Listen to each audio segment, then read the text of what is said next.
Abdullah Ahmad Badawi was born in Kampung Perlis, Banyan Lepas on November 26, 1939.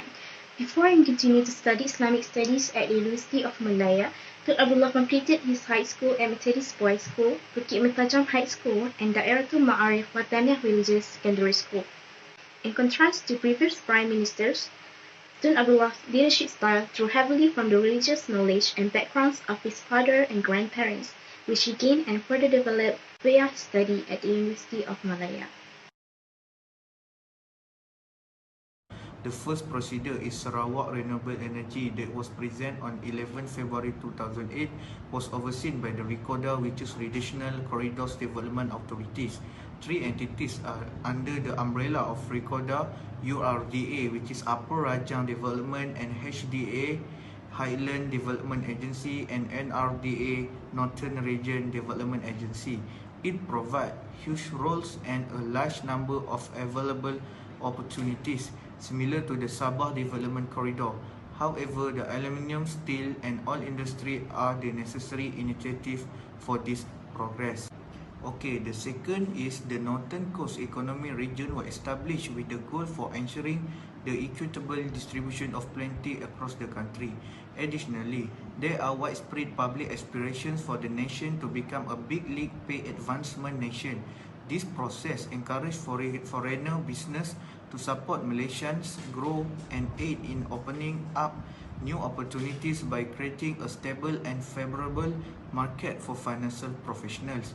These are four states, which is Perlis, Kedah, Pulau Pinang, and Perak, are in the north. These states have resources for their local economies. The next strategy by Datuk Seri Abdullah Ahmad Badawi is the East Coast Economic Region (ECER), which includes the state of Kelantan, Terengganu, and Pahang, as well as the Mersing district in northeastern Johor. The primary goal of the ECER master plan is to eliminate regional disparities by creating opportunities for employment and entrepreneurship through impactful projects and investments that will drive the region's development. To carry out the master plan, the East Coast Economic Region Development Council (ECERDC) was created. On October 30, Tun Abdullah Ahmad Badawi introduced the ECER in Kuala Terengganu, the capital of the state of Terengganu, Kota Baru, the capital of the state of Kelantan, and Kuantan, the state capital of Pahang, the following day. The last strategy that made by Tun Abdullah Ahmad Badawi is Sabah Development Corridor. It was launched and inspired by him on January 29, 2008. It was initiated under the 90th Malaysian Plan to fix the development imbalances between public-private partnerships and rural-urban divide. The SDC approach is in record with the Sabah State Government agenda and direction, which is Hala Tuju, in order to guarantee the SDC benefits are received by everyone in Sabah. There are four sectors that have been the focus area of SDC, which are tourism, logistics, agriculture, and manufacturing. Datuk Abdullah Ahmad Badawi had previously established the Malaysian Anti-Corruption Academy (MACA). In 2008, Parliament agreed that a Malaysian Anti-Corruption Commission (MACC) be established to replace the Anti-Corruption Agency (MACA). The purpose of MACA was to enhance the skills and professionalism of the officers of the Malaysian Anti-Corruption Commission through in-service courses. The Malaysian Anti-Corruption Commission is a government organisation that has handled corruption-related cases in Malaysia since its inception in January 2009, replacing the MACA. The primary function of the MACC, based on the principles of independence, transparency, and professionalism, is to prevent corruption, misappropriation, and abuse of power. Datuk Abdullah Ahmad Badawi had established the National Integrity Plan on 23 April 2004. It was officiated at the Putrajaya Conference Centre in conjunction with the launch of the National Integrity Plan by Tun Abdullah Ahmad Badawi. Based on Datuk Abdullah Ahmad Badawi, the establishment of the National Integrity Plan is a master plan to develop strategies and provide guidance to all sectors of society to work together and be directly involved in efforts to strengthen ethical values and integrity.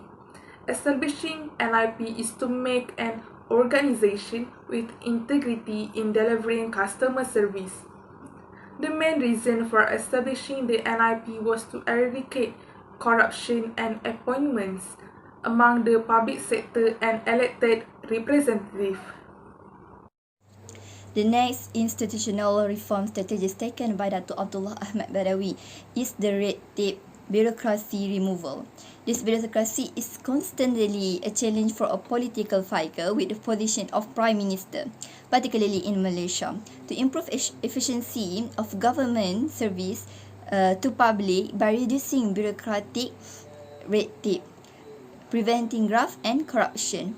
Tun Abdullah concerned about public service in Malaysia because that he reformed the bureaucracy. So he need to take proactive steps to offer a better and more effective service. For instance, registering a new firm can be completed in no more than an hour compared to 3 days previously. In 2007, Pemuda was established by the former Prime Minister Abdullah bin Ahmad Badawi. Since then, Pemuda has initiated and driven regulatory reform to facilitate and improve the ease of doing business in Malaysia. Last institutional reform by Datuk Tun Sri Abdullah Ahmad Badawi is the Code of Ethics, which is it serves as a guide for MP to carry out their duties and responsibility toward Parliament, their constituent and the general public. It also urged them to protect the integrity of the government and nation. Additionally, it emphasized the necessity for MP to abstain from engaging in any corrupt behavior and from abusing their position of authority.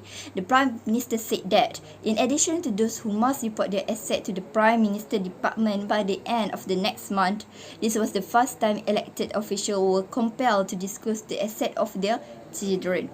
The report must be completed by the MP themselves, and the Prime Minister Department will verify their accuracy.